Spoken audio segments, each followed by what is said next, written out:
ನಮಸ್ಕಾರ. 20ರ ಹರೆಯದಲ್ಲಿ ಮಾಡೋ ಒಂದು ಸಣ್ಣ ತಪ್ಪು ಅದು ಮುಂದಿನ 20 ವರ್ಷದ ಸಂಪಾದನೆಯನ್ನೇ ನಿರ್ಧರಿಸಿಬಿಡಬಹುದು ಅಂದ್ರೆ ನಂಬ್ತೀರಾ? ಹೌದು. ಇವತ್ತಿನ ಈ ಚರ್ಚೆಯಲ್ಲಿ ಆ ಒಂದು ದುಬಾರಿ ತಪ್ಪಿನ ಬಗ್ಗೆನೇ ಮಾತಾಡೋಣ, ಮತ್ತೆ ಅದನ್ನು ಹೇಗೆ ಸರಿ ಮಾಡ್ಕೋಬಹುದು ಅಂತಾನೂ ನೋಡೋಣ. ತುಂಬ ಹಣ ಮಾಡಬೇಕು ಅಲ್ವಾ? ಇದೇ ಅಲ್ವಾ ಎಲ್ಲರ ಗೋಲು? ಇದೊಂದು ಗುರಿ ಅನ್ನೋದಕ್ಕಿಂತ ನಮ್ಮ ತಲೆಗೆ ತುಂಬಿರೋ ಒಂದು ಮಂತ್ರದ ತರಹ. ಮನೇಲಿ ಪೋಷಕರು, ಹೊರಗೆ ಸ್ನೇಹಿತರು, ಸಮಾಜ ಎಲ್ಲರೂ ಇದನ್ನೇ ಹೇಳ್ತಾರೆ. ಆದರೆ ಈ ಹಣದ ಓಟದಲ್ಲಿ ನಾವು ಏನನ್ನೋ ಕಳ್ಕೊಳ್ತಾ ಇದ್ದೀವಿ ಅಂತ ಅನ್ಸಲ್ವಾ? ಹೌದು. ಹಣ ಗಳಿಸೋ ಧಾವಂತದಲ್ಲಿ ಅದಕ್ಕಿಂತಾನು ಎಷ್ಟೋ ಪಟ್ಟು ಬೆಲೆ ಬಾಳುವ ಒಂದನ್ನು ನಾವು ವೇಸ್ಟ್ ಮಾಡ್ತಾ ಇದ್ವಿ. ಅದೇ ನಮ್ಮ ಸಮಯ. ಸೊ ಇವತ್ತು ನಾವು ಈ ಸಮಯ ಮತ್ತು ಹಣದ ನಡುವಿನ ನಿಜವಾದ ಸಂಬಂಧ ಏನು ಅನ್ನೋದನ್ನು ಸ್ವಲ್ಪ ಆಳವಾಗಿ ನೋಡೋಣ. ಸರಿ, ಹಾಗಾದ್ರೆ ಮೊದಲು ನಾವು ಯುವಕ ಯುವತಿಯರು ಟೈಮ್ ಅಂದರೆ ಏನು ಅನ್ಕೋತೀವಿ ಅಂತ ನೋಡೋಣ. ಚಿಕ್ಕ ವಯಸ್ಸಲ್ಲಿ ಸಮಯ ಅನ್ನೋದು ಯಾವತ್ತೂ ಖಾಲಿಯಾಗದೇ ಇರೋ ಒಂದು ಅಕ್ಷಯ ಪಾತ್ರೆ ಥರ ಕಾಣಿಸುತ್ತೆ ಅಲ್ವಾ? ಆದರೆ ಅದು ನಿಜವಾಗ್ಲೂ ಹೌದಾ? ಇಲ್ಲೇ ನೋಡಿರೋದು ದೊಡ್ಡ ತಪ್ಪು ತಿಳುವಳಿಕೆ. ಸಮಯಕ್ಕೆ ಕೊನೆ ಇಲ್ಲ ಅನ್ಕೊಳ್ಳೋದು. ನನಗಿನ್ನೂ 20-22 ವರ್ಷ ತಾನೇ, ಇನ್ನು 40-50 ವರ್ಷ ಟೈಮ್ ಇದೆ ಅಂತ ಅನ್ಕೋತಾರೆ. ಆದರೆ ರಿಯಾಲಿಟಿ ಏನು ಗೊತ್ತಾ? ಇದೇ ಸಮಯ, ಇದೇ ಗೋಲ್ಡನ್ ಪೀರಿಯಡ್ ಹೊಸ ಸ್ಕಿಲ್ಸ್ ಕಲಿಯೋಕ್ಕೆ, ಕೆರಿಯರ್ ಯಾವ ಕಡೆ ಹೋಗಬೇಕು ಅಂತ ನಿರ್ಧಾರ ಮಾಡೋಕ್ಕೆ, ಮತ್ತು ಮುಖ್ಯವಾಗಿ ಭವಿಷ್ಯದಲ್ಲಿ ಎಷ್ಟು ಸಂಪಾದನೆ ಮಾಡ್ತೀವಿ ಅನ್ನೋದಕ್ಕೆ ಅಡಿಪಾಯ ಹಾಕೋಕ್ಕೆ ಇರೋವಂಥ ಸಮಯ ಇದು. ಸರಿ, ಈಗ ಒಂದು ಇಂಟ್ರೆಸ್ಟಿಂಗ್ ಲೆಕ್ಕಾಚಾರ ಮಾಡೋಣ. ಹೀಗೆ ವೇಸ್ಟ್ ಆಗ್ತಿರೋ ಸಮಯದ ಬೆಲೆ ಎಷ್ಟು ಅಂತ ನೋಡೋಣ. ಈ ನಂಬರ್ಸ್ ಕೇಳಿದ್ರೆ ಖಂಡಿತ ಶಾಕ್ ಆಗ್ತೀರಾ. ಒಂದು ರಿಪೋರ್ಟ್ ಪ್ರಕಾರ ಭಾರತದಲ್ಲಿ ಆವ್ರೇಜ್ ಆಗಿ ಒಬ್ಬ ಯುವಕ ಅಥವಾ ಯುವತಿ ದಿನಕ್ಕೆ 4 ಗಂಟೆಗಳ ಕಾಲ ಸೋಷಿಯಲ್ ಮೀಡಿಯಾದಲ್ಲಿ ಕಳೀತಾರಂತೆ. ಯೋಚನೆ ಮಾಡಿ, ದಿನದ 16% ಸಮಯ ಅಂದ್ರೆ ಎಚ್ಚರವಾಗಿರೋ ಸಮಯದ ಕಾಲು ಭಾಗದಷ್ಟು.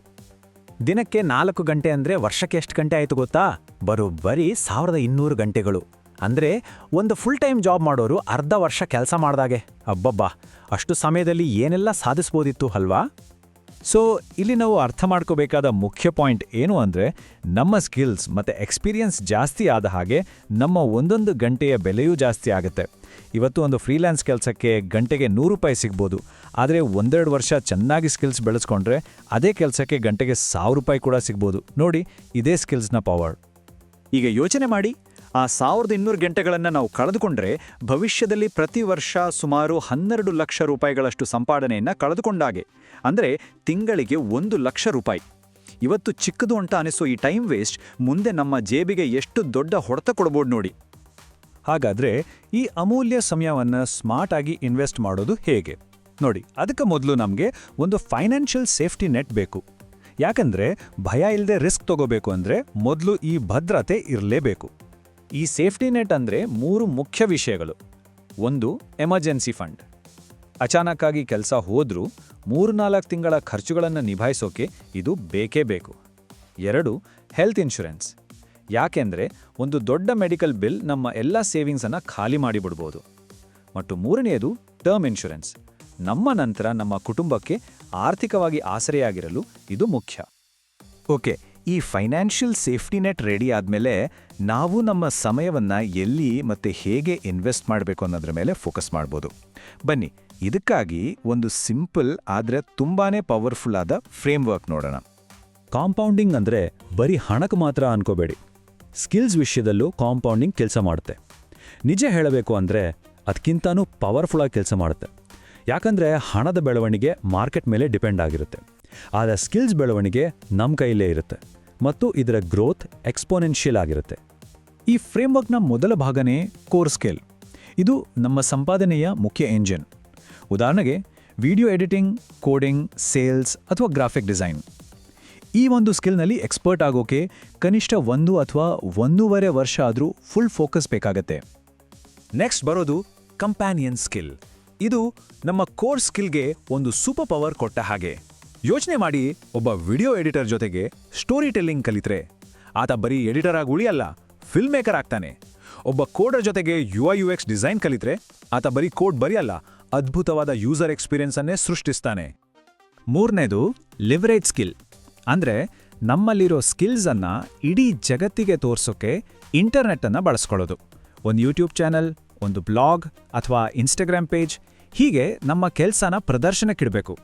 ಇದರಿಂದ ಏನಾಗುತ್ತೆ ಅಂದರೆ ಅವಕಾಶಗಳು ನಮ್ಮನ್ನ ಹುಡ್ಕೊಂಡು ಬರುತ್ತೆ, ನಾವು ಅವಕಾಶಗಳನ್ನು ಹುಡ್ಕೊಂಡು ಹೋಗೋದು ತಪ್ಪುತ್ತೆ. ಕೊನೆಯದಾಗಿ ಮತ್ತು ತುಂಬಾನೇ ಮುಖ್ಯವಾಗಿ ಮನಿ ಸ್ಕಿಲ್ ಅಂದ್ರೆ ನಾವು ಕಷ್ಟಪಟ್ಟು ಸಂಪಾದಿಸಿದ ಹಣವನ್ನ ನಮಗೋಸ್ಕರ ಕೆಲಸ ಮಾಡಿಸೋದು. ಇದರಲ್ಲಿ ಇನ್ವೆಸ್ಟಿಂಗ್, ವೆಲ್ತ್ ಪ್ಲಾನಿಂಗ್ ಎಲ್ಲವೂ ಬರುತ್ತೆ. ಬೈ ಆನ್ ಡಿಪ್ ಅನ್ನೋ ಕಾನ್ಸೆಪ್ಟ್ ಕೂಡ ಅರ್ಥ ಮಾಡ್ಕೋಬೇಕು. ಅಂದ್ರೆ ಸಿಂಪಲ್ ಆಗಿ ಹೇಳೋದಾದ್ರೆ ಮಾರ್ಕೆಟ್ ಬಿದ್ದಾಗ ಇನ್ವೆಸ್ಟ್ ಮಾಡೋದು, ಇದರಿಂದ ಕಡಿಮೆ ಬೆಲೆಗೆ ಜಾಸ್ತಿ ಯೂನಿಟ್ ಸಿಗುತ್ತೆ. ಒಟ್ಟಿನಲ್ಲಿ ನಮ್ಮ ಆಕ್ಟಿವ್ ಇನ್ಕಮ್ನಿಂದ ದುಡಿದು ಅದನ್ನ ಪ್ಯಾಸಿವ್ ಇನ್ಕಮ್ಗಾಗಿ ಬೆಳೆಸೋದು. ನೋಡಿ, ಈ ಕಾಂಪೌಂಡಿಂಗ್ ಅನ್ನೋದು ಬರೀ ಸ್ಕಿಲ್ಸ್ಗೆ ಮಾತ್ರ ಸೀಮಿತ ಅಲ್ಲ, ನಮ್ಮ ಜ್ಞಾನಕ್ಕೂ ಇದೇ ರೂಲ್ ಅಪ್ಲೈ ಆಗುತ್ತೆ. ಚಿಕ್ಕ ವಯಸ್ಸಲ್ಲೇ ಕಲಿಯೋಕೆ ಶುರು ಮಾಡಿದ್ರೆ ಅದರಿಂದ ಸಿಗೋ ಲಾಭ ಎಂಥದ್ದು ಅಂತ ಈಗ ನೋಡೋಣ. ಚಿಕ್ಕ ವಯಸ್ಸಲ್ಲಿ ನಮ್ಮ ಮೆದುಳು ಒಂದು ರಂಗೋಲಿ ಹಾಳಿದ್ದ ಹಾಗೆ. ನಾವು ಕಲಿಯೋ ಒಂದೊಂದು ಹೊಸ ವಿಷಯನೂ ಒಂದೊಂದು ಚುಕ್ಕೆ ಇದ್ದ ಹಾಗೆ. ನಮ್ಮತ್ರ ಎಷ್ಟು ಜಾಸ್ತಿ ಚುಕ್ಕೆಗಳಿರುತ್ತೋ ಅಷ್ಟು ಸುಂದರವಾದ, ಅಷ್ಟು ಸ್ಪಷ್ಟವಾದ ರಂಗೋಲಿ ಬಿಡಿಸ್ಬೋದು ಅಲ್ವಾ?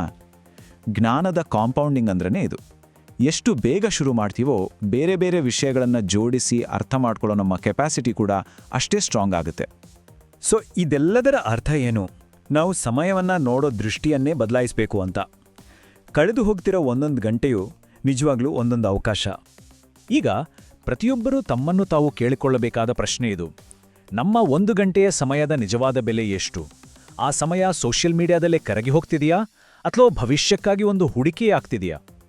ಕೊನೆಯದಾಗಿ ಈ ಇಡೀ ಚರ್ಚೆಯ ಸಾರಾಂಶ ಎಷ್ಟೇ: ಹಣದ ಹಿಂದೆ ಓಡೋದನ್ನು ನಿಲ್ಲಿಸಬೇಕು, ಸಮಯವನ್ನು ಹೂಡಿಕೆ ಮಾಡೋಕೆ ಶುರು ಮಾಡಬೇಕು. ಯಾಕಂದ್ರೆ ಇವತ್ತು 20ರ ಹರೆಯದಲ್ಲಿ ಹೂಡಿಕೆ ಮಾಡೋ ಸಮಯ ಮುಂದೆ 40ರ ಹರೆಯದಲ್ಲಿ ಕೋಟಿ ಕೋಟಿ ರೂಪಾಯಿಗಳಿಗಿಂತ ಹೆಚ್ಚು ಪ್ರತಿಫಲವನ್ನು ಖಂಡಿತ ಕೊಡುತ್ತೆ.